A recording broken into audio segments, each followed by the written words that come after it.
when I became a mom, I was so excited. I was good. So I've been waited my whole life to have a baby. And I'd always struggled with anxiety my whole life. And when I became pregnant, it was like that anxiety turned on turbocharged. So looking back, I definitely struggled with a lot of postpartum anxiety. There was some postpartum depression, but overwhelmingly it was postpartum anxiety that wreaked havoc on my life. Throughout my pregnancy, I was terrified that something bad was going to happen to my unborn baby. I would obsess over every little detail, every warning that they put on out, for pregnant women. Don't eat this, unpasteurized this, wash the fruits and veggies, make sure it's fully cooked. And I would take it super over the top. And then it would lead into other things. So deodorant, toothpaste, water, the air. It would smell cleaners. And I'd be like, oh my gosh, I've smelled this cleaner when I walked by. And now my baby's going to be deformed or neurologically damaged now because of this. And it was over the top. I understand a lot of the things do have risks and they can cause harm, but the amount I worried about it and the amount of joy it stole from me, I'd stay up for all hours of the night. I couldn't sleep because I would just be panicking, obsessing, worrying over these details. Oh, which stroller should I buy? I ruined the life of my baby because I picked the wrong stroller. It wasn't about what was the better deal, what best fit our lifestyle. It was more oh, well, these ones would work. And then, but what if what if somehow that one, he's not safe enough in it, or I don't know. It made no logical sense, but it did make logical sense in my brain because it was well, this could cause a problem, or this could cause a problem, and then what if I do this? And the color, what if the color is, just doesn't work because it's not because it was whether it was fashionable or not. It was more the color, it might harm him, the color, because that wouldn't suit our life, and it was obscene. And nobody understood.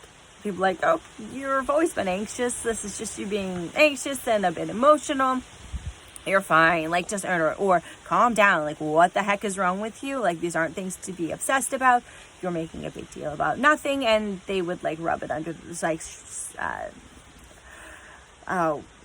toss it under the rug. And they would make fun of me, and I would feel so ashamed. So ashamed because I was this weirdo who had these problems and was thinking like this, and nobody will. I didn't want to talk about it, but also to really explain to people how I was feeling, because I was worried people would say, you're not fit to be a mom, we're going to take your baby away. This is not normal to think like this. You're not again, no, you're not fit to be a mom. And I was really scared that would happen. So again, then I buried this stuff down inside. So fast forward, I have a baby. And things are okay, for the first, a couple weeks. I mean, I can't define okay. I had an infection. It was a very traumatic birth.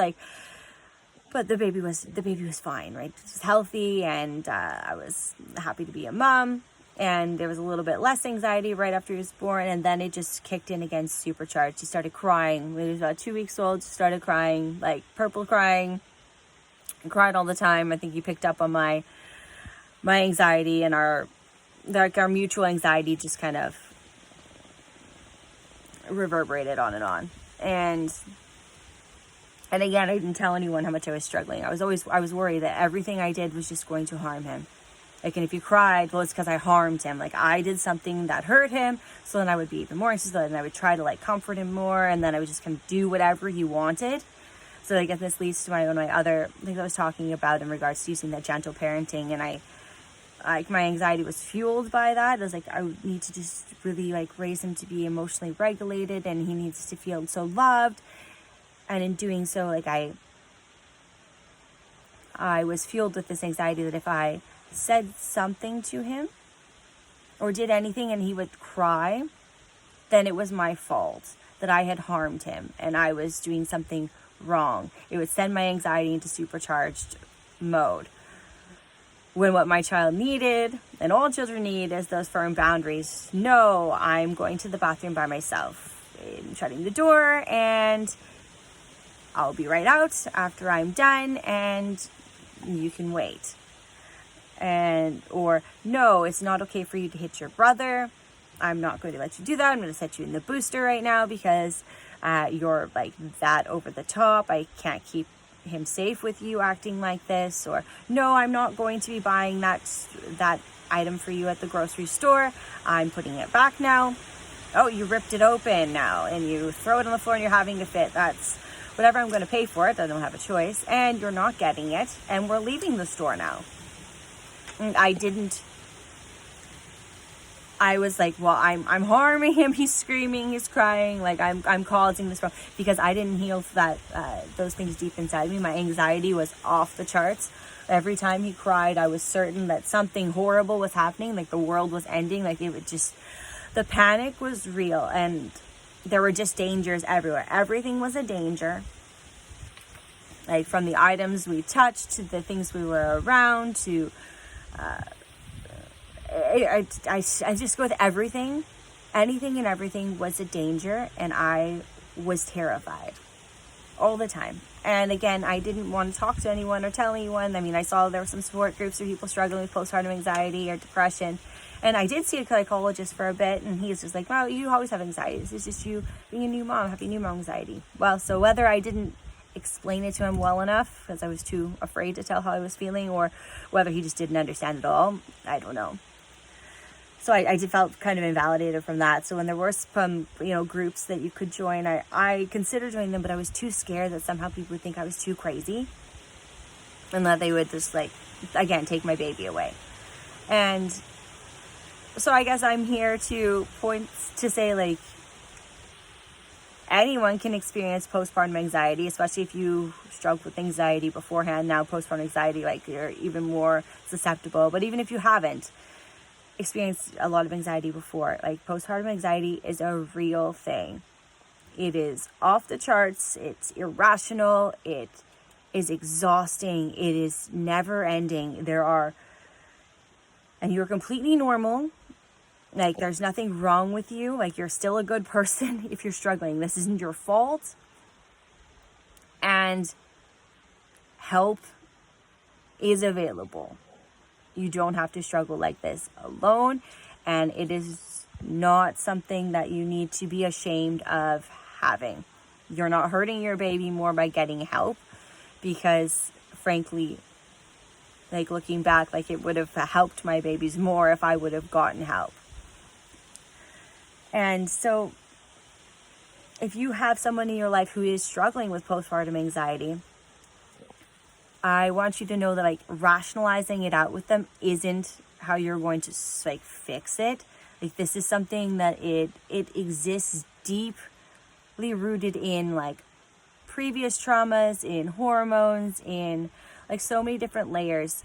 And just in short, I'll go into a deeper video about this a different time of how to help someone who's struggling with postpartum anxiety. But in short, just being able to be that safe place. A person struggling with postpartum anxiety sees a lot of dangers. There's a lot of things that they're worried about because of these dangers, and so they feel very unsafe for themselves, for their baby, for their family. And so being able to hold that safe space for them, that solid foundation, that solid rock, that they can hold on to, and just know that you're there, that you love them and accept them, and that you don't think they're this weird, crazy person who is acting insane. They need to know that they're fully loved and accepted and safe, and you being able to hold that emotional space for them will be paramount and very helpful in helping someone who's struggling. And if you are struggling, I highly recommend you seek help. No one's going to say, true professionals, no true professional is going to say, oh my gosh, you're a horrible parent, you don't deserve to have a baby because you have postpartum anxiety. No one's going to say that. They want to help you.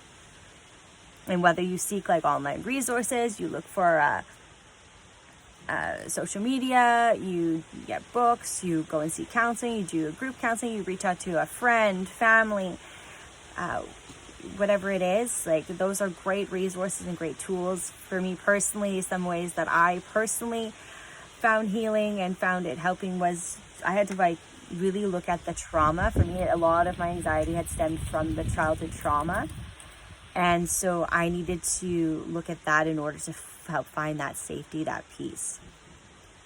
And I wasn't able to look at that right away because I was so anxious, I was so scared. So it required a lot of things like learning how to meditate, which again didn't come right away because I couldn't really sit with myself because I was so scared. So learning things like learning how to create safety in the body. There's somatic practices that work really well for this. I'll do another video on one of those, but you could research them if you are looking for something right now.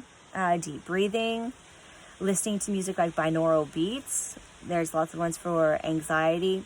Listening to mantras for anxiety, where, talk about I am safe, I am love, I am peace, I am okay even if things seem crazy all around me.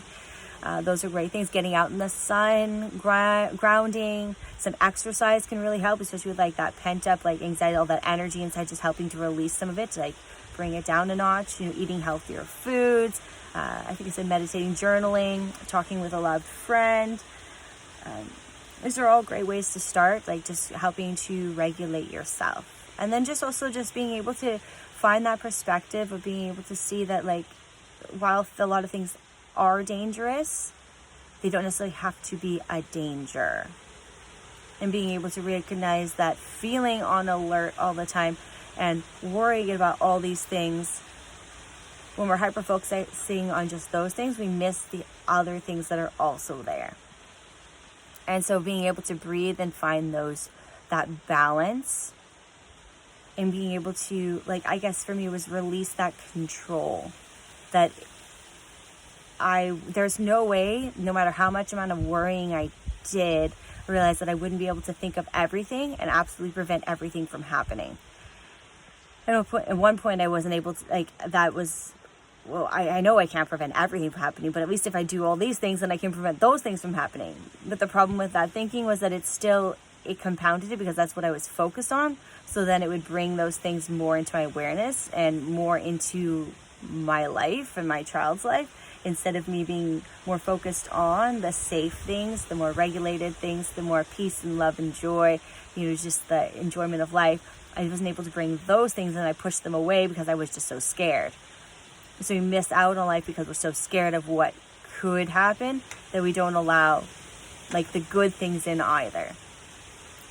So being able to let go of, I guess, that responsibility, thinking it's my responsibility to make sure that nothing bad ever happens, and more being able, it's my responsibility as a parent to model to my child how to be able to cope, how to be okay no matter what happens in life. It's not my job to prevent all the bad things from happening. It's my job to teach him and myself, because I didn't know this stuff, how to be okay despite whatever was to happen. And to teach my child to be able to be okay in the good, to be okay in the bad. So just to be able to live life.